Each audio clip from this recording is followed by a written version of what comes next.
أشهد أن لا إله إلا الله وحده لا شريك له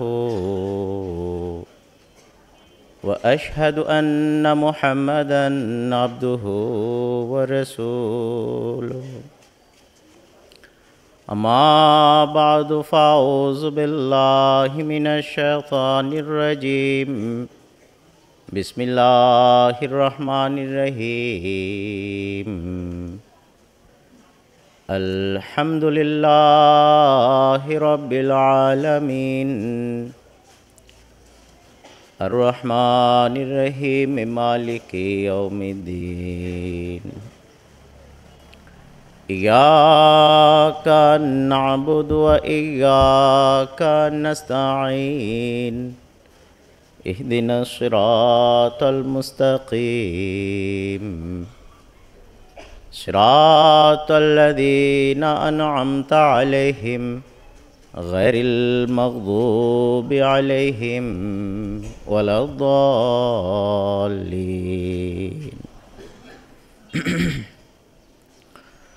হুজুর আকদাস আয়াতুল্লাহ তাআলা বিন নাসরুল আজিজের সম্মানিত প্রতিনিধি এবং স্টেজে উপস্থিত বুজুর্গানে দিন এবং যারা অনেক কষ্ট সহ্য করে দূর দূরান্ত থেকে এই মহতী জলসায় উপস্থিত হয়েছেন এবং পর্দার অন্তরালে যে মা বোনেরা রয়েছেন সকলকে আসসালামু আলাইকুম ওয়া রাহমাতুল্লাহি ওয়া বারাকাতুহু। আমার বক্তৃতার বিষয় হলো বর্তমান যুগে পবিত্র কোরআনের ভবিষ্যৎবাণীর পূর্ণতা। পবিত্র কোরআন আল্লাহ তাআলার এক ঐশী কিতাব। এটি মানবীয় কোনো শক্তির মাধ্যমে বা মানবীয় কোনো ক্ষমতায় লিখিত কোনো গ্রন্থ নয়, বরং এই কিতাব সেই মহান স্রষ্টার পবিত্র কালাম যিনি অদৃশ্যের দ্রষ্টা। যেমন আল্লাহ তাআলা পবিত্র কোরআনে বলেছেন, কুল লা ইয়ালামু মান ফিস সামাওয়াতি ওয়াল আরদি আল গায়বা ইল্লাল্লাহ, যে হে মহানবী হযরত মুহাম্মদ মুস্তাফা সাল্লাল্লাহু আলাইহি সাল্লাম, আল্লাহ তাআলা বলছেন, হে মুহাম্মদ তুমি ঘোষণা দিয়ে বলে দাও যে আকাশ এবং পৃথিবীতে যারাই থাকুক না কেন আল্লাহ ছাড়া আর কেউ গায়েবের সংবাদ জানে না। অতএব পবিত্র কোরআন এই সৃষ্টি জগতের অন্তর্নিহিত এমন এমন সংবাদ আমাদেরকে দান করেছে এবং এমন এমন সংবাদ ও সত্য তথ্যে এবং তত্ত্বে ভরপুর, যা যুগে যুগে স্রষ্টার অস্তিত্ব প্রমাণ করে এসেছে। আর একইভাবে অদৃশ্যের বিভিন্ন সংবাদ দিয়ে এই একদিকে যেমন সৃষ্টির বা স্রষ্টার অস্তিত্ব প্রমাণ করেছে, অপরদিকে মোমেনদের এবং পবিত্র কোরআনের প্রতি যারা বিশ্বাস রাখেন এবং প্রকৃত মোমেন যারা আছেন তাদের ঈমানকে আরও বলীয়ান করেছেন, ঈমানের শক্তিতে আরও বলীয়ান করেছেন। পবিত্র কোরআনে যে সমস্ত সত্য তত্ত্ব এবং ভবিষ্যৎবাণী রয়েছে তা রসুল আকরাম হযরত মুহাম্মদ মুস্তাফা সাল্লাল্লাহু আলাইহি ইসলামের যুগ থেকেই আমরা বাস্তবায়িত হতে দেখি, পূর্ণ হতে দেখি। এবং যে সমস্ত ঘটনাবলী এবং যে সমস্ত ভবিষ্যৎবাণী রসুল আকরাম সাল্লাল্লাহু আলাইহি ইসলামের যুগে প্রকাশিত হয়েছে এবং বাস্তবায়িত হয়েছে, সেগুলো দেখে সাহাবীদের ঈমান বৃদ্ধি পেয়েছিল এবং সাহাবীরা ঈমানি শক্তিতে বলীয়ান হয়েছিলেন। কিন্তু যেহেতু খাকসারের বক্তৃতার বিষয়ে বর্তমান যুগের সাথে সম্পৃক্ত, তাই প্রথম যুগের সেই অগণিত ভবিষ্যৎবাণীর পূর্ণতা আপনাদের সামনে উপস্থিত না করে আমি আপনাদের সামনে বর্তমান যুগের কিছু এমন ঘটনাবলী এবং এমন কিছু ভবিষ্যৎবাণীর পূর্ণতা উপস্থাপন করব, যা স্পষ্ট করবে যে এই কালাম কোনো মানবীয় ক্ষমতায় লিখিত কোনো গ্রন্থ নয়। পবিত্র কোরআন সেই মহান স্রষ্টার গ্রন্থ এবং কালাম যিনি এই বিশ্বজগৎ সৃষ্টি করেছেন, যিনি আমাদেরকে সৃষ্টি করেছেন। যেমন একটি ঘটনা আমি আপনাদের সামনে রাখতে চাই। পবিত্র কোরআনের সূরা বনী ইসরাঈলের 105 নম্বর আয়াতে এটি বর্ণিত হয়েছে। আল্লাহ তাআলা বলছেন, ওয়াকুলনা মিন বাদিহি লিবানি ইসরাঈলা উসকুনুল আরদা ফাইজা জাআ ওয়াদুল আখিরাতে জিনা বিকুম লাফিফা। এরপর আমরা বনী ইসরাঈলকে বললাম, প্রতিশ্রুত এই ভূখণ্ডে তোমরা অবস্থান করো, আর যখন ভবিষ্যতের প্রতিশ্রুতি পূর্ণ হবে তখন আমি তোমাদেরকে আবার একত্র করে এখানে নিয়ে আসব। একটু লক্ষ্য করেন আল্লাহ তাআলার কালামের মাঝে এবং একটু প্রণিধান করেন এই বাক্যে। আল্লাহ তাআলা বলছেন, হে বনী ইসরাঈল তুমি এই আরজে মুকাদ্দাস অর্থাৎ কেনানে ফিলিস্তিনে অবস্থান করো।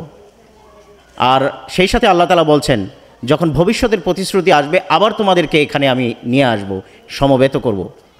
একটু বাক্য চয়নটা লক্ষ্য করি আমরা যদি এখন আপনাদেরকে বলি যে হে যারা এই জলসায় উপস্থিত হয়েছেন, আবারও আপনাদের সাথে এখানে এই ময়দানে দেখা হবে, এর অর্থই হলো যে হয়তোবা আমাদের মাঝে একটা বিরতি যাবে, যেই বিরতিতে আপনাদেরকে এই স্থান থেকে চলে যেতে হবে এবং আবার আমরা এসে এখানে একত্রিত হব। ঠিক একইভাবে আল্লাহ তাআলা যখন বনি ইসরায়েলকে বলছেন যে হে বনি ইসরায়েল, তোমরা এই পবিত্র ভূমিতে এবং এই প্রতিশ্রুত ভূমিতে তোমরা অবস্থান করো, কিন্তু ভবিষ্যতের প্রতিশ্রুতি যখন পূর্ণ হবে তখন তোমাদেরকে আবার এখানে আমি পুনরায় নিয়ে আসব। এই যে আল্লাহ তাআলা বলেন আবার এখানে পুনরায় নিয়ে আসবেন, এটি সাব্যস্ত করে যে নিশ্চয়ই এই বনি ইসরায়েলকে এই দেশ থেকে বিতাড়িত করা হবে। অতএব এক সময় আসলো যখন এই ইহুদিদেরকে বনি ইসরায়েল থেকে বিতাড়িত করা হলো, পৃথিবীর বিভিন্ন অঞ্চলে এবং দেশে তাদেরকে ছড়িয়ে ছিটিয়ে দেওয়া হলো, বিচ্ছিন্ন হয়ে গেল। কিন্তু এখন আপনাদের সামনে আমি রাখছি, দেখুন কিভাবে আল্লাহ তাআলার এই প্রতিশ্রুতি অক্ষরে অক্ষরে পূর্ণ হয়েছে, যা আল্লাহ তাআলা আজ থেকে 1400 বছর আগে হযরত মুহাম্মদ মুস্তাফা সাল্লাল্লাহু আলাইহি ওয়াসাল্লামের মাধ্যমে আমাদের কাছে জানিয়েছিলেন। 1882 সন থেকে শুরু করে 1903 সাল পর্যন্ত উসমানী তুর্কিরা প্রথমবার এই পৃথিবীতে ছড়িয়ে ছিটিয়ে থাকা এবং বিতাড়িত এই ইহুদিদেরকে এই ফিলিস্তিনে পুনরায় বসতি স্থাপনের অনুমতি প্রদান করে। এরপর থেকে রাশিয়ায় যে সমস্ত ইহুদিরা ছিল তারা ধীরে ধীরে সেখানে বসতি স্থাপন করা শুরু করে দেয় এবং ইউরোপের বিভিন্ন স্বার্থান্বেষী যে শক্তিগুলো আছে তারাও এই বাইতুল মুকাদ্দাসে নিজেদের কনসুলেট বা দূতাবাস প্রতিষ্ঠা করা শুরু করে এবং এরই ধারাবাহিকতায় পরবর্তীতে তেল আবিব নামক একটি তেল আবিবের যে ইহুদিদের শহর সেটি প্রতিষ্ঠা লাভ করে এবং ব্রিটিশের পক্ষ থেকে একটি প্রস্তাবও রাখা হয় যেন এটিকে আলাদা রাজ্য হিসেবে স্বীকৃতি দেওয়া হয় এবং পরবর্তীতে লিগ অফ নেশনস বা বর্তমানে যেটি ইউএনও হিসেবে আছে, তারা ব্রিটিশের এই প্রস্তাবকে মেনে নেয় এবং ব্রিটিশকে তাদের সমস্ত এই ইহুদিদের অধিকার সংরক্ষণের ক্ষেত্রে তাদেরকে অনেক দায়িত্ব এবং অনেক ক্ষমতা তাদেরকে প্রদান করা হয় এবং অধিকার প্রদান করা হয় এবং ধীরে ধীরে 1947 সালে সারা পৃথিবীর ইহুদিরা একে একে করে সেই জায়গায় যেতে থাকে এবং আজকে আপনারা যারা এখানে আছেন তারা সবাই সাক্ষী যে আজকে ফিলিস্তিনের কি অবস্থা এবং ইহুদিরা নিজেদের রাজ্য নিজেদের অবস্থানটা কিভাবে গেড়ে নিয়েছেন এবং পবিত্র কোরআনে যে আল্লাহ তাআলা বলেছেন ওয়াইজা যা ওয়াদুল আখিরা, যখন ভবিষ্যতের প্রতিশ্রুতি আসবে যে এনা বেকুম লফিফা এবং তোমাদেরকে সারা পৃথিবী থেকে আমরা একে একে করে সেখানে সমবেত করব। অতএব 1400 বছর আগে কৃত হযরত মুহাম্মদ মুস্তাফা সাল্লাল্লাহু আলাইহি ওয়াসাল্লামের প্রতি আল্লাহ তাআলার এই ভবিষ্যৎবাণী যেটি এই পবিত্র কোরআনে সংরক্ষিত আছে, আজকে আমরা অক্ষরে অক্ষরে পূর্ণ হতে দেখেছি এবং দেখছি। কোরআন শরীফের আরেকটি আয়াত আপনাদের সামনে রাখছি, সূরা কাহফের 48 নম্বর আয়াত। সেখানে আল্লাহ তাআলা বলছেন ইয়াউমা নুসাইয়িরুল জিবালা ওয়া তারাল আরদা বারিজাতান ফাহাশারনাহুম ফালাম নুগাদির মিনহুম আহাদা, যে আমরা পাহাড়কে সঞ্চালিত করব, তুমি পৃথিবীকে তার অভ্যন্তরীণ জিনিসকে উদ্গীরণ করতে দেখবে আর আমরা তাদেরকে সমবেত করব, তাদের কেউ এ থেকে বাদ পড়বে না। একটু বাক্যে লক্ষ্য করেন, আল্লাহ তাআলা বলছেন পাহাড়কে সঞ্চালিত করবেন, আবার বলছেন পৃথিবী তার নিজস্ব অভ্যন্তরীণ বিষয়গুলোকে উদ্গীরণ করে দিবে। কিন্তু এরপর আল্লাহ তাআলা কী বলছেন, ওয়া হাসারনা হুম শব্দ ব্যবহার হয় মানুষের জন্য, অথচ এর পূর্বে পাহাড় এবং মাটির কথা আসছে। অতএব এখানে স্পষ্ট যে এখানে পাহাড় এবং মাটি বলতে পাহাড় এবং মাটিকে বোঝায়নি, বরং বুঝিয়েছে পাহাড় সম মানুষগুলো, শক্তিগুলো অর্থাৎ পরাশক্তিগুলো, এবং আর দিয়ে বোঝানো হয়েছে যারা সাধারণ মানুষ, যেটাকে আমরা অন্য ভাষায় ডিক্টেটরশিপ এবং ডেমোক্রেটিস এই হিসেবে আমরা বলতে পারি। তো আল্লাহ তাআলা ভবিষ্যৎবাণী করছেন যে এমন এক সময় আসবে যেই সময়ে বড় বড় শক্তিগুলোকে পরিচালিত করা হবে, বড় বড় শক্তিগুলো যখন নিজেরা নড়ে চড়ে বসবে, তখন সাধারণ যে সমস্ত দেশগুলো রাষ্ট্রগুলো রয়েছে তারাও চুপ করে থাকবে না, নিজেদের স্বার্থের জন্য তারা কোনো না কোনো ব্লকের সাথে সংযুক্ত থাকবে। এবং এভাবে আল্লাহ তাআলা বলছেন ওয়া হাসারনাহুম, এবং সকলকে আমি এক সুতোয় গেঁথে দিব, ফালাম নুগাদির মিনহুম আহাদা, পৃথিবীর কোনো একটি গোষ্ঠী জাতি এ থেকে বাদ পড়বে না। অতএব এখানে আল্লাহ তাআলা এক মহাযুদ্ধ এবং বিশ্বযুদ্ধের সংবাদ আল্লাহ তাআলা দিচ্ছেন। এক যুদ্ধ আমরা দেখেছি যে বিশ্বযুদ্ধ মহাযুদ্ধ হয়ে গেছে এবং আপনারা খলিফাতুল মসিহ আল খামেস সাইদুল্লাহ তাআলা বিন নাসিরুল আজিজ এর কথাও শুনেছেন, হযরত মসিহ মাউদ আলাইহিস সালাম এই বিষয়ে বলেছেন যে আরেকটি তৃতীয় বিশ্বযুদ্ধ সংগঠিত হবে। সেখানেও আপনারা এই বিষয়টি লক্ষ্য করবেন যে পৃথিবীর কোনো ব্লক, কোনো দেশ এ থেকে বাদ পড়বে না, প্রত্যেকে কোনো না কোনোটার সাথে নিজেদেরকে সম্পৃক্ত করবে। আর এভাবে হযরত মুহাম্মদ সাল্লাল্লাহু আলাইহি ওয়াসাল্লামের উপর নাজিলকৃত এই কিতাব, যা অদৃশ্যের দ্রষ্টা আল্লাহ তাআলার পক্ষ থেকে অবতীর্ণ হয়েছে, এই ভবিষ্যৎবাণীও আমরা এই যুগে স্পষ্টভাবে প্রমাণিত হতে দেখি এবং প্রতিষ্ঠিত হতে দেখি, বাস্তবায়িত হতে দেখি। এরপর আপনাদের সামনে এমন একটি ভবিষ্যৎবাণীর কথা উল্লেখ করব, যার ব্যাপারে বস্তুবাদী জগতের লোকেরাও স্বীকার করতে বাধ্য যে এই ভবিষ্যৎবাণী কীভাবে এই যুগে এসে অক্ষরে অক্ষরে পূর্ণ হয়েছে, এবং এটার জন্য কোনো ব্যাখ্যা বিশ্লেষণের প্রয়োজন নেই। বিজ্ঞানীরা বা যারা রিসার্চার, তাদের মাধ্যমে এটি প্রমাণিত, এবং তাদের এই অজুহাতও থাকবে না যে আমরা কোনো ব্যাখ্যা বিশ্লেষণ বুঝতে চাই না, বরং তাদের কাছে ব্যাখ্যা বিশ্লেষণের ঊর্ধ্বে অক্ষরে অক্ষরে একটি ভবিষ্যৎবাণী স্পষ্টভাবে এই যুগে প্রমাণিত হয়, এবং সেই ভবিষ্যৎবাণীটি সূরা হিজরের 10 নম্বর আয়াতে লিখিত আছে। আল্লাহ তাআলা বলছেন, ইন্না নাহনু নাজ্জালনা যিকরা ওয়া ইন্না লাহু লাহাফিজুন, যে নিশ্চয়ই আমরা এই পবিত্র কোরআনকে অবতীর্ণ করেছি এবং অবশ্যই আমরাই এর সুরক্ষাকারী এবং আমরাই একে সুরক্ষিত রাখব। কত বড় একটি ভবিষ্যৎবাণী যে রসুল আকরাম সাল্লাল্লাহু আলাইহি ইসলামের উপর যখন এই পবিত্র কোরআন অবতীর্ণ হচ্ছে, তখন সংরক্ষণের তেমন কোনো ব্যবস্থাপনাই ছিল না। আর যদি থেকেও থাকতো, তাহলে পৃথিবীতে দ্বিতীয় একটি গ্রন্থ দেখিয়ে দিন যেই গ্রন্থের এই দাবি রয়েছে, এবং যেই গ্রন্থ এই দাবি করে বলতে পারে যে আজ থেকে 1400 বছর আগে সেই গ্রন্থ যেভাবে ছিল আজও ঠিক হুবহু সেভাবে সংরক্ষিত আছে, কিন্তু কেউ দেখাতে পারবে না। রসুল আকরাম সাল্লাল্লাহু আলাইহি ইসলামের সময় যখন কোরআন শরীফ অবতীর্ণ হয়েছে, তখন বিভিন্ন গাছের ছাল এবং ভেড়া বা ছাগলের চামড়ায় সেগুলো লেখা হয়েছে। সেইখান থেকে যে স্ক্রিপ্ট বা রাখা হয়েছে এবং সংরক্ষিত করা হয়েছে, আল্লাহ তাআলা দেখুন কোরআন শরীফকে কীভাবে সংরক্ষণ করেছেন। এক তো হলো যে সারা পৃথিবীতে আজকে আপনাদের এখানে যারা বসে আছেন সবার স্মার্টফোনেও এই কোরআন শরীফ আপনাদের রয়েছে, কিন্তু বস্তুবাদীদের জন্য এমন একটি প্রমাণ, এবং এটি এমনভাবে এই যুগে ভবিষ্যৎবাণী এটি পূর্ণ হয়েছে যেটি আমাদের সামনে আমাদের ইমানকে সুদৃঢ় করে। সেটি হলো বেশি দিন আগের কথা না, এই 2015 সালের ঘটনা। বার্মিংহাম ইউনিভার্সিটিতে যে একটি শতাব্দীর পর শতাব্দী থেকে একটি পুরনো গ্রন্থ তাদের সেখানে সংরক্ষিত ছিল, কিন্তু তারা সেটাকে কখনো পরীক্ষা করে দেখেনি। কিন্তু এই গত জুলাই মাসের, অর্থাৎ 22 জুলাই 2015 সালে তারা একটি প্রতিবেদন বের করেছেন, এবং তারা সেই ছালের অর্থাৎ চামড়ার উপরে লিখিত এই ফ্র্যাগমেন্টকে পরীক্ষা করেছেন। অর্থাৎ এই পরীক্ষাটার নাম হলো রেডিও কার্বন ডেটিং টেস্ট।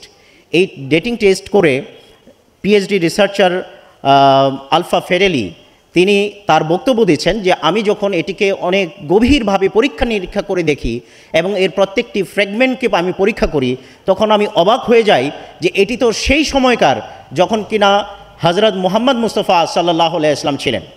অর্থাৎ তারা আবিষ্কার করে বলছেন যে এটা 1300 সামথিং, অর্থাৎ 1300+ বছর আগের এই ম্যানুস্ক্রিপ্টটা সেখানে পাওয়া গেছে, এবং তারা সনটা নির্ধারণ করছেন যে 565 থেকে 645 সন পর্যন্ত এর সময়সীমা তারা নির্ধারণ করেছেন। আর এই সময়সীমাটা হলো ঠিক তাই যখন হযরত মুহাম্মদ মুস্তাফা সাল্লাল্লাহু আলাইহি ইসলামের উপর এই কোরআন শরীফ অবতীর্ণ হয়েছিল। এবং সবচেয়ে মজার বিষয় হলো তারা এর লেখাকে রিসার্চ করেছে যে এর মধ্যে কী লেখা আছে। সেই লেখা তারা উদ্ঘাটন করে দেখে যে বর্তমানে যে কোরআন শরীফ পাওয়া যায় এর সাথে হুবহু সেই লেখার মিল রয়েছে, এবং এটি আল্লাহ তাআলা ছাড়া আর কেউ করতে পারেন নাই। আল্লাহ তাআলা যে ভবিষ্যৎবাণী করেছেন যে ইন্না নাহনু নাজ্জালনা যিকরা ওয়া ইন্না লাহু লাহাফিজুন, যে আমরা এই জিকির অর্থাৎ এই পবিত্র কোরআন অবতীর্ণ করেছি, আমরা এর সংরক্ষণ করব, এর জ্বলন্ত প্রমাণ আমরা এই যুগে আমরা দেখতে পেয়েছি। এবং এই বস্তুবাদী লোকেরাও স্বীকার করতে বাধ্য হয়েছেন যে আমাদের কাছে পৃথিবীর মাঝে সবচেয়ে পুরনো টেক্সট এখন আমরা এই বিষয়টি আমরা পাচ্ছি, যেটি অরিজিনাল হিসেবে আমাদের কাছে রয়েছে। এই আয়াতের যেখানে আল্লাহ তাআলা একদিকে বলছেন যে ইন্না নাহনু নাজ্জালনা যিকরা ওয়া ইন্না লাহু লাহাফিজুন, যে আমরা পবিত্র কোরআনকে সংরক্ষণ করেছি, এই সংরক্ষণের দুটো পন্থা রয়েছে। একটি হলো যেটি আমরা বললাম, এতক্ষণ আলোচনা করলাম যে এটি বাহ্যিকভাবে আল্লাহ তাআলা এটিকে সংরক্ষণ করেছেন, কিন্তু আরেকটি সংরক্ষণ রয়েছে যেটা এর অভ্যন্তরীণ অবস্থায় লুকিয়ে রয়েছে। যেমন রসুল আকরাম সাল্লাল্লাহু আলাইহি ইসলাম বলেছেন, ইয়াতি আলান নাসে জামানুন লা ইয়াবকা মিনাল ইসলামে ইল্লা ইসমুহু ওয়ালা ইয়াবকা মিনাল কুরআনে ইল্লা রাসমুহু, যে রসুল আকরাম সাল্লাল্লাহু আলাইহি ইসলাম বলছেন এমন এক যুগ আসবে যখন কোরআন শরীফ তার অক্ষরে অক্ষত থাকবে, সুরক্ষিত থাকবে, কিন্তু কি থাকবে না? এর অন্তর্নিহিত তত্ত্ব এবং বিষয়গুলো থাকবে না। কিন্তু আল্লাহ তাআলা তো অঙ্গীকার করেছেন যে আমি কোরআনকে সংরক্ষিত রাখব। তাহলে এই ক্ষেত্রে আল্লাহ তাআলা কি করেছেন? এই বিষয়টি আমি আপনাদের সামনে রাখছি যে আল্লাহ তাআলা তার প্রতিশ্রুতি এবং কোরআন শরীফের এই ওয়াদা কীভাবে বাস্তবায়ন করেছেন, এই বিষয়টি বলার আগে আমরা যাই যে সেই ঘটনাটি কখন ঘটবে। যখনই আমরা বলি যে এটির সুরক্ষা করার কোনো ব্যবস্থা আল্লাহ তাআলা করেছেন, এর অর্থই হলো যে এর অক্ষত হওয়ারও একটা সময় থাকবে এবং এর সম্ভাবনাও থাকবে, এর মানে হারিয়ে যাওয়ার, বিলুপ্তির একটা সম্ভাবনা থাকবে। আমরা কোরআন শরীফে যখন গভীরভাবে দৃষ্টি নিবদ্ধ করি তখন আমরা দেখতে পাই যে এটি তখন হবে, অর্থাৎ এই উন্মোচন, এই সুরক্ষার যে বিষয়টি উদ্ঘাটিত তখন হবে যখন আল্লাহ তাআলা কোরআন শরীফে বলছেন ইজা শামসু কুব্বিরাত। সেই সময়ে এই সুরক্ষার ভবিষ্যৎবাণী পূর্ণ হবে যখন সূর্যকে আচ্ছাদিত করে ফেলা হবে।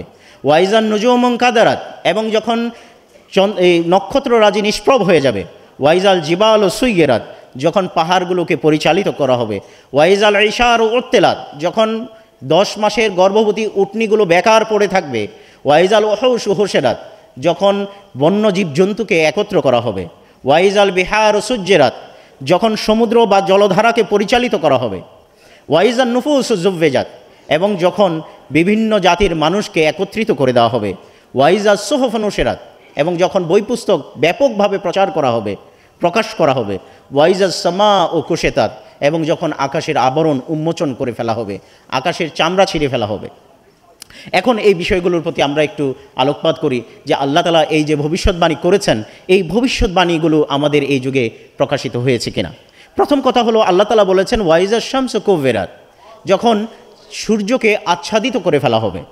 এখন কোরআন শরীফ অধ্যয়নে আমরা দেখতে পাই কোরআন শরীফে মহানবী হযরত মুহাম্মদ মুস্তাফা সাল্লাল্লাহু আলাইহি ওয়াসাল্লামকে আল্লাহ তাআলা বলেছেন সিরাজুম মুনীর, অর্থাৎ রসুল আকরাম সাল্লাল্লাহু আলাইহি ওয়াসাল্লাম হলেন আধ্যাত্মিক এক উজ্জ্বল সূর্য। তাহলে ওয়াইজাজ শামসু কুব্বিরাতের অর্থ হলো যখন মহানবী হযরত মুহাম্মদ মুস্তাফা সাল্লাল্লাহু আলাইহি ওয়াসাল্লামের আদর্শ বিলুপ্ত হবে, অর্থাৎ মানুষ রসুল আকরাম সাল্লাল্লাহু আলাইহি ওয়াসাল্লামের আদর্শের মাঝে টিকে থাকবে না। ওয়াইজান নুজুমুন কাদারাত, রসুল আকরাম সাল্লাল্লাহু আলাইহি ওয়াসাল্লাম বলেছেন আসহাবি কান নুজুম, আমার সাহাবীরা হলো আকাশে নক্ষত্র রাজির মতো। অতএব এই আয়াতের অর্থ হলো যখন সাহাবীদের আদর্শ মানুষ ভুলে যাবে। এখানে একটু আমরা বিশ্লেষণ করে দেখি। ওয়াইজাজ শামসু কুব্বিরাত এর অর্থ হলো যখন সূর্যকে আচ্ছাদিত করে দেওয়া হবে। একটি অর্থ আমরা বুঝলাম যে যখন রসুল আকরাম সাল্লাল্লাহু আলাইহি ওয়াসাল্লামের আদর্শ থাকবে না। এই বর্তমান যুগে অনেক আলেম ওলামার বক্তব্য আপনারা পাবেন, বড় বড় বরেণ্য আলেম ওলামা এই স্বীকারোক্তি দিয়ে গেছেন যে রসুল আকরাম সাল্লাল্লাহু আলাইহি ওয়াসাল্লামের আদর্শ এখন আর বাস্তবায়ন করা হচ্ছে না, অনুসৃত করা হচ্ছে না। কিন্তু এর মাঝে অন্তর্নিহিত আরেকটি বিষয় রয়েছে যে সূর্যকে আচ্ছাদিত করে দেওয়া হবে। কখন সূর্য আচ্ছাদিত হয়? আমরা দেখি যখন সূর্যের গ্রহণ লাগে। যখন সূর্যের গ্রহণ লাগে তখন সূর্যের সামনে চাঁদের অবস্থানে সূর্যকে ঢেকে দেওয়া হয়। তার মানে এখানে একটি ভবিষ্যৎবাণী রয়েছে ওয়াইজাজ শামসু কুব্বিরাত, এমন এক যুগের কথা আমি তোমাদেরকে বলছি যেই যুগের একটি লক্ষণ হবে যখন সূর্য গ্রহণ হবে। কিন্তু আশ্চর্যের ব্যাপার, সূর্য তো প্রত্যেক মাসেই গ্রহণ লাগতে পারে। তাহলে নিশ্চয়ই এমন একটা যুগের দিকে এর ইশারা রয়েছে যার আমরা আরও বেশি তথ্য আমরা রসুল আকরাম হযরত মুহাম্মদ মুস্তাফা সাল্লাল্লাহু আলাইহি ওয়াসাল্লামের কাছ থেকে পেতে পারি। এর আগে আমি বলে নেই যে সূরা কিয়ামতে এই বিষয়টিকে আরও স্পষ্ট করা হয়েছে। সেখানে বলা আছে ওয়া খাসাফাল কামার ওয়া জুমিয়া শামসু ওয়াল কামার, সেখানে বলা আছে চন্দ্রগ্রহণ হবে এবং চন্দ্র এবং সূর্য উভয়কে একত্রিত করা হবে, অর্থাৎ উভয়ের গ্রহণ হবে। এখন আমরা একটু খুঁজে দেখি রসুল আকরাম হযরত মুহাম্মদ মুস্তাফা সাল্লাল্লাহু আলাইহি ওয়াসাল্লাম আমাদেরকে কোরআন শরীফের এই ভবিষ্যৎবাণীর ব্যাপারে বা এই বিষয়ে আমরা কোনো দিক নির্দেশনা পাই কিনা। আমরা যখন হাদিস অন্বেষণ করি তখন আমরা দেখতে পাই রসুল আকরাম হযরত মুহাম্মদ মুস্তাফা সাল্লাল্লাহু আলাইহি ওয়াসাল্লামের পরিবারের সদস্য হযরত আলী রাদিয়াল্লাহু আনহু বর্ণনা করছেন যে আমাদের মাহাদির জন্য এমন দুটি নিদর্শন আছে যে আকাশ এবং পৃথিবীর সৃষ্টি অবধি আর কারোর জন্য প্রদর্শিত হয়নি। আর সেটি হলো একই রমজান মাসে চন্দ্রগ্রহণের প্রথম তারিখে চন্দ্রগ্রহণ এবং সূর্যগ্রহণের মধ্যম তারিখে সূর্যগ্রহণ হবে। অতএব আমরা দেখতে পাই যে হাদিসে বর্ণিত এই তারিখ এবং মাস উল্লেখ রয়েছে। হযরত মির্জা গোলাম আহমদ কাদিনী আলাইহিস সালাম যখন দাবি করলেন তখন সকলের আলেম উলামারা পর্যন্ত হইচই শুরু করে দিল যে ইমাম মাহদির জন্য তো লক্ষণ ছিল আকাশে চন্দ্র এবং সূর্যগ্রহণ হবে, কোথায় সেই চন্দ্রগ্রহণ এবং সূর্যগ্রহণ? হযরত মসিহ মাউদ আলাইহিস সালাম দোয়া করলেন এবং অবশেষে 1894 এবং 1895 গোটা পৃথিবীতে চন্দ্রগ্রহণ এবং সূর্যগ্রহণ সেই সময়ে, যেটা হাদিসে বর্ণিত হয়েছে, সেই টাইমে এই চন্দ্রগ্রহণ এবং সূর্যগ্রহণ হয়েছে। অতএব ওয়াইজা শামসু কুব্বিরাত, এই ভবিষ্যৎবাণীও আল্লাহ তাআলা আমাদেরকে দেখিয়েছেন এবং আমরা দেখতে পাচ্ছি।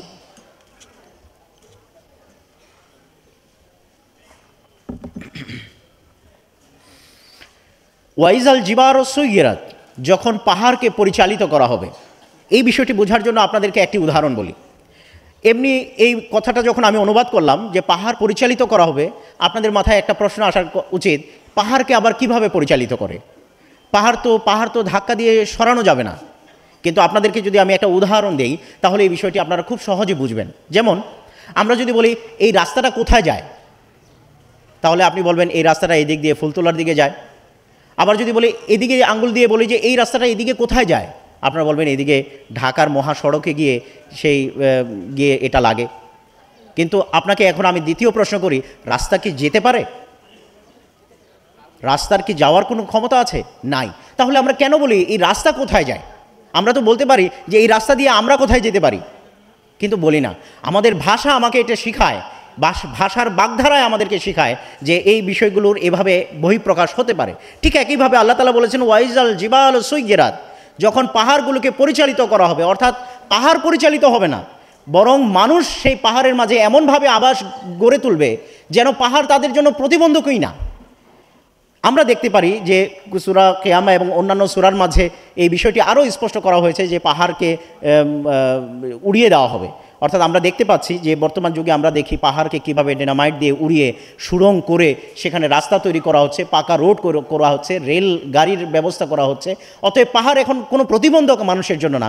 অতএব আল্লাহ তাআলা ভবিষ্যৎবাণী করছেন ওয়াইজাল জিবাল সুইগিরাত, অর্থাৎ এমন প্রযুক্তির আবিষ্কার হবে এবং এমন সব ব্যবস্থাপনা তৈরি হবে, এক সময় আসবে যখন তোমরা পাহাড় কোনো প্রতিবন্ধকতা থাকবে না, তখন পাহাড় তোমাদের সমতল ভূমির মতো তোমরা পাহাড়কে পরিচালিত করতে পারবে। অতএব সেই যুগ আমাদের চোখের সামনে রয়েছে, যা আমরা দেখতে পাচ্ছি। এরপর আরেকটি ভবিষ্যৎবাণী ওয়াইজাল ইশার ও উত্তেলা, 10 মাসের গর্ভবতী উটনিগুলোকে বেকার পড়ে থাকতে দেখবে। আশ্চর্য ব্যাপার, উটকে মরুভূমির জাহাজ বলা হয়। গর্ভবতী উট এ কারণে আরও বেশি দামি, কেননা তার মাঝে আরও উট রয়েছে। আল্লাহ তাআলা বলছেন যে সেই যুগ যখন আসছে তখন তোমরা দেখবে যে এই উট বেকার পড়ে থাকবে। কোরআন শরীফে অপর এক জায়গায় আল্লাহ তাআলা বলছেন ওয়াল খাইলা ওয়াল বেগালা ওয়াল হামিরা লিতারকাবুহা ওয়া জিনাতান, যে গাধা, খচ্চর এবং এই ঘোড়া তোমাদেরকে তোমাদের বাহন পরিবহনের জন্য তোমাদেরকে দেওয়া হয়েছে, যেন তোমরা এটার মধ্যে আরোহণ করতে পারো। ওয়া জিনাতান, এবং সৌন্দর্যের জন্য দেওয়া হয়েছে। এরপর আল্লাহ তাআলা বলছেন ওয়া ইয়াখলুকু মা লা তা'লামুন, এবং আল্লাহ তাআলা এমন এক সময় আসবে যখন আল্লাহ তাআলা এমন পরিবহন সৃষ্টি করবেন যার সম্পর্কে তোমাদের কোনো ধারণাই নাই। এই বিষয়ে যে ওয়াইজাল ইশার ও উত্তেলা যখন আমরা হাদিসে দৃষ্টি দেই তখন আমরা স্পষ্টভাবে সেখানে দেখতে পাই যে কথাটা আমি এখন বললাম যে পরিবহন হিসেবে এর কথার উল্লেখ রাসূল আকরাম সাল্লাল্লাহু আলাইহি ওয়াসাল্লাম বলছেন ওয়ালা ইউতরাকান্নাল কিলাস ফালা ইউসআ আলাইহা, যে তখন উটগুলোকে পরিত্যক্ত অবস্থায় ছেড়ে দেওয়া হবে এবং তাদের উপরে চড়ে কেউ সফর করবে না।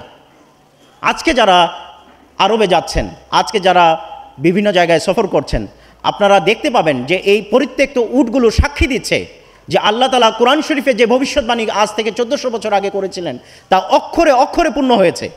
আজকে আরবে এবং হেজাজ এবং অন্যান্য জায়গায় যে মরুভূমির মধ্য দিয়েও এই রেল লাইনের ব্যবস্থা করা হয়েছে, বিভিন্ন অন্যান্য যানবাহনের ব্যবস্থা করা হয়েছে, এমন যানবাহনের ব্যবস্থা হয়েছে যা মানুষের সফরকে এত সহজ করে দিয়েছে যে আজকে উটের জন্য কেউ সফর করার জন্য উটের জন্য কেউ অপেক্ষা করে থাকে না।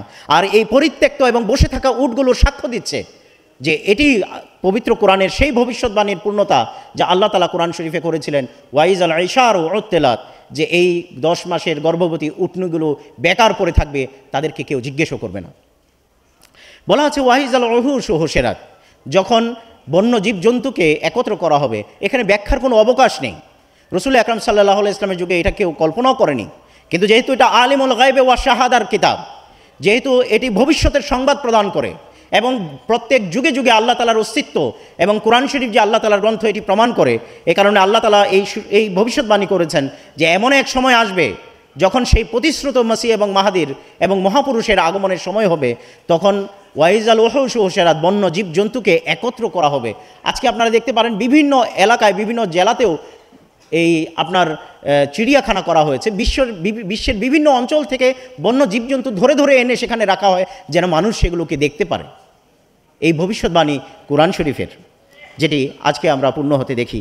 এরপর বলা আছে ওয়াইজাল বিহার ও সুজ্জেরাত, যখন সমুদ্র বা জলধারাকে পরিচালিত করা হবে। এখন দেখুন, এটি জলধারাকে পরিচালিতর অর্থ কয়েকটা হতে পারে। একটি হলো যেখানে পানি সেচের ব্যবস্থা নাই, মানুষ ফসল ফলাতে পারছে না, সেখানে সেচ প্রকল্পের ব্যবস্থা করার যুগ আসবে। আজকে আপনারা দেখতে পারেন যে অনেক পতিত জমি, যেগুলো আগে মানুষ কল্পনাও করতো না এখানে কোনো ফসল হতে পারে, মানুষ পানি সেচের মাধ্যমে সেখানে উর্বর জমি তারা তৈরি করে ফেলছে এবং পানিকে তারা ব্যবহার করছে এবং পরিচালিত করছে। আরেকটিভাবে এটি প্রমাণিত হয়। এবং যখন আমরা কোরআন শরীফে আরও গভীরভাবে দৃষ্টি দেই, তখন আমরা সূরা রহমানে আরেকটি আয়াত পাই, যেখানে এই আয়াতের সাথে সম্পৃক্ততা আমরা খুঁজে পাই। সেখানে আল্লাহ তাআলা বলছেন মারাজাল বাহরাইন, দুই সমুদ্রকে এক করে দেওয়া হবে, মার্জ করে দেওয়া হবে। মারাজাল বাহরাইন ইয়ালতাকিয়ান, দুই সমুদ্রকে এক করে দেওয়া হবে, মিলিয়ে এক করে দেওয়া হবে, একাকার করে দেওয়া হবে। এর পরের আয়াতে আল্লাহ তাআলা বলছেন যে এটা কীভাবে এক করবে, সমস্যাটা কোথায়। আল্লাহ তাআলা বলছেন বায়নাহুমা বারজাখুন, এই দুই সমুদ্রের মধ্যবর্তী অবস্থায় একটা প্রতিবন্ধক আছে, লা ইয়াবগিয়ান, এটার জন্য অতিক্রম করা সম্ভব হয় না। ফাবে আইয়া আলাই রাব্বিকুমা তুকাজ্জিবান, আল্লাহ তাআলা বলছেন যে আল্লাহ তাআলা ভবিষ্যৎবাণী করছেন যে এমন এক যুগ আসবে যখন দুটো সমুদ্রকে এক করে দেওয়া হবে। এবং আপনারা যদি আজকেও ইন্টারনেটে বা গুগলে পানামা এবং সুয়েজ ক্যানেলের সার্চ দেন, আপনারা ম্যাপ সহ দেখতে পারবেন যে কিভাবে দুটো সাগরকে, ভূমধ্য সাগর এবং লোহিত সাগরের মধ্যবর্তী আপনার খনন করে কিভাবে এই দুটো সমুদ্রকে এক করে দেওয়া হয়েছে। অথবা এটি আরেকটিও হতে পারে যে প্রশান্ত মহাসাগর এবং আটলান্টিক মহাসাগরকে এক করে দেওয়া হয়েছে। আপনারা গুগলে সার্চ করে এই ম্যাপ সহ আপনারা এটি দেখে নিতে পারেন যে আজ থেকে 1400 বছর আগে আল্লাহ তাআলা এই যুগের জন্য ভবিষ্যৎবাণী করেছিলেন যে এমন এক যুগ আসবে যখন দুই সমুদ্রের মধ্যবর্তী যে প্রতিবন্ধক, সেটাকে উড়িয়ে দিয়ে দুই সমুদ্রকে এক করে দেওয়া হবে। এবং আল্লাহ তাআলা আমাদেরকে সেই যুগ দেখিয়েছেন এবং আমরা আজকে নিজের চোখে সেই ভবিষ্যৎবাণীর পূর্ণতা দেখছি। এরপর আল্লাহ তাআলা বলছেন ওয়াইজান নুফুস জুব্বেজাত, যখন বিভিন্ন জাতি গোষ্ঠীর লোককে একত্র করা হবে। আমি জানি আজকে এখানে অস্ট্রেলিয়ার লোক বসা আছেন, এখানে ইংল্যান্ডের লোক আছেন, এখানে বিভিন্ন দেশের লোক আছেন। আজকে বাংলাদেশে ঘুরে দেখেন না, সারা পৃথিবীর লোক বাংলাদেশে চলাচল করছে। যে কোনো একটা দেশে যান, সেখানে সব দেশের লোক আপনি পাচ্ছেন। আল্লাহ তাআলা ভবিষ্যৎবাণী করেছিলেন যে আজ থেকে 1300-1400 বছর আগে আল্লাহ তাআলা ভবিষ্যৎবাণী করে রেখেছিলেন যে ওয়াইজান নুফুস জুব্বেজাত, যখন এই সমস্ত মানুষকে যেন একটি গ্রামে তারা পরিণত করে দিবে, সব জাতিগোষ্ঠীর লোকদেরকে। আরেকটি হলো আরও উন্নত পর্যায়ে যদি চিন্তা করেন, তাহলে দেখবেন আপনাদের সোশ্যাল মিডিয়া, আজকে এখানে যারা ফেসবুক ইউজ করছেন, শুধু আপনি আমাদের সাথে কানেক্টেড না, বরং সারা পৃথিবীর সব মানুষের সাথে আপনার বন্ধুত্ব। এই যে ওয়াইজান নুফুস জুব্বেজাত, সমস্ত মানব জাতি এবং গোষ্ঠীকে একত্র করে দেওয়া হবে, এটি এই যুগের ভবিষ্যৎবাণী, যা অক্ষরে অক্ষরে আপনাদের হাতের মোবাইলে আপনার প্রমাণ আছে যে আল্লাহ তাআলা এই ভবিষ্যৎবাণী পূর্ণ করেছেন। এরপর আল্লাহ তাআলা বলছেন ওয়াইজা সোফ নুশেরাত, যখন পুস্তকাদি ব্যাপকভাবে প্রকাশিত হবে। আগে চিঠিপত্র পাঠাতে কত কষ্ট হতো, বই পুস্তক পাঠাতে কত কষ্ট হতো, মানুষ পাঠাতেই পারতো না। কিন্তু আল্লাহ তাআলা এমন প্রযুক্তি দান করেছেন এবং আল্লাহ তাআলা এখন এমন মানুষকে জ্ঞান বুদ্ধি এবং প্রযুক্তি দান করেছেন যে মানুষ এখন যে কোনো একটা বিষয়ে, একটা বক্তৃতার বিষয় হলো, সেটাকে ছাপিয়ে আগে প্রকাশ করে ফেলে। প্রত্যেকটা বিষয় লিফলেট আর পুস্তকাদিতে ছড়াছড়ি। শুধু তাই নয়, আপনারা জানেন যে ইমেলের যে ব্যবহার, যে আজকে সবার মোবাইলে ইমেলের ব্যবহার রয়েছে। ওয়াইজা সোহফ নুশেরাত, সবার এখানে এই ব্যবস্থাপনা ছড়িয়ে যাচ্ছে। অতএব এটি একটি মহা ভবিষ্যৎবাণী যা এই যুগে প্রকাশিত হয়েছে। ওয়াইজাস সামা ও কুশিতাত, যখন আকাশের আবরণ উন্মুক্ত করে ফেলা হবে। আজকে আমরা দেখি যে সারা পৃথিবীতে এই যে একটা বিপ্লব সাধিত হয়েছে, আকাশের বাইরে মহাকাশের বিভিন্ন বিষয় সম্পর্কে আমরা অবগত হচ্ছি। কেননা অ্যাস্ট্রোনমিতে এমন বিপ্লব সাধিত হয়েছে যেটি কোরআন শরীফের এই ভবিষ্যৎবাণী স্পষ্টভাবে প্রমাণিত করে। আমি সংক্ষেপ করব। এই সংক্ষেপে যাওয়ার আগে, যেহেতু আমি শুরু করেছিলাম ওয়া ইন্না নাহনু নাজ্জালনা যিকরা ওয়া ইন্না লাহু লাহাফিজুন, এর ভবিষ্যৎবাণীর পূর্ণতার ক্ষেত্রে যে আধ্যাত্মিকভাবে এটি কীভাবে পূর্ণ হয়েছে। আপনারা জানেন যে রসুল আকরাম সাল্লাল্লাহু আলাইহি ওয়াসাল্লামের জন্য সূরা জুমাতে আল্লাহ তাআলা বলেছেন হুয়াল্লাযী বাআসা ফিল উম্মিয়িনা রাসূলান মিনহুম ইয়াতলু আলাইহিম আয়াতিহি ওয়া ইউযাক্কিহিম ওয়া ইউআল্লিমুহুমুল কিতাবা ওয়াল হিকমাতা ওয়া ইন কানু মিন ক্বাবলু লাফি দালালিম মুবিন। এরপর আছে ওয়া আখারিনা মিনহুম লাম্মা ইয়ালহাকু বিহিম ওয়া হুয়াল আজিজুল হাকিম। এই যে ওয়া আখারিনা মিনহুম লাম্মা ইয়ালহাকু বিহিম, এখানে আল্লাহ তাআলা ভবিষ্যৎবাণী করছেন যে এমন এক যুগ আসবে যখন আবার রসুল আকরাম হযরত মুহাম্মদ মুস্তাফা সাল্লাল্লাহু আলাইহি ইসলামের সেই আধ্যাত্মিক শক্তির প্রয়োজন হবে যেটি জগৎকে আবার আধ্যাত্মিক ময়দানে নিয়ে যাবে।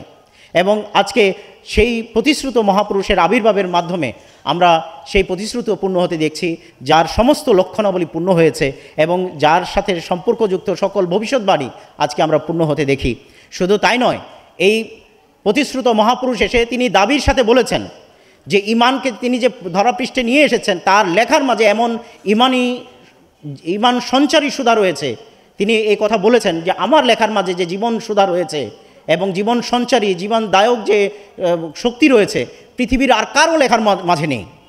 হযরত মির্জা গোলাম আহমদ কাদিনী আলাইহিস সালাম সেই প্রতিশ্রুত মহাপুরুষ, যার মাধ্যমে আল্লাহ তাআলা কোরআন শরীফের জ্ঞান আমাদের সামনে উন্মুক্ত করেছেন, যার মাধ্যমে হারানো ইমানকে আল্লাহ তাআলা আমাদের মাঝে পুনরায় প্রতিষ্ঠা করেছেন এবং জগৎকে দেখিয়েছেন যে রসুল আকরাম সাল্লাল্লাহু আলাইহি ইসলামের যুগে ইমানের যে স্বাদ, সেই স্বাদকে পুনরায় হযরত মসিহ মাউদ আলাইহিস সালাম আমাদের কাছে নিয়ে এসেছেন।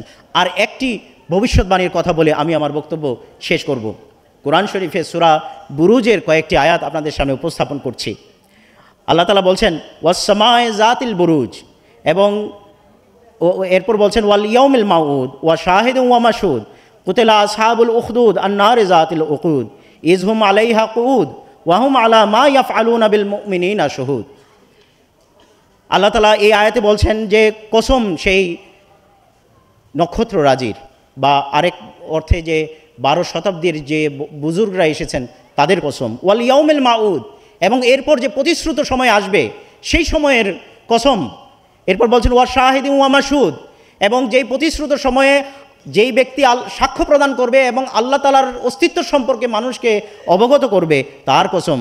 কুতিলা আসহাবুল উখদুদ আন-নারি যাতিল উকুদ, যে ইন্ধন বা জ্বালানি সমৃদ্ধ কূপের অধিকারীদের প্রতি অভিসম্পাদ। ইযহুম আলাইহা কুউদ, যখন তারা এই আগুন প্রজ্বলিত করে এর চারপাশে এর পরিচর্যার জন্য দাঁড়িয়ে থাকবে। ওয়াহুম আলা মা ইয়াফআলুনা বিল মুমিনিনা শুহুদ, এবং এর চারপাশে থেকে মোমেনদের সাথে যে ধরনের আচরণ করা হচ্ছে সেগুলো তারা প্রত্যক্ষ করবে। ওয়ামা নাকামু মিনহুম ইল্লা ইউমিনু বিল্লাহিল আজিজিল হামিদ, এবং এই সমস্ত বিষয় মোমেনদের সাথে এ কারণে করা হবে কেননা তারা আল্লাহ তাআলা যিনি মহাপরাক্রমশালী এবং গুণগ্রাহী, তার কথা তার প্রতি ঈমান আনার কারণে তাদের সাথে এই আচরণ করবে।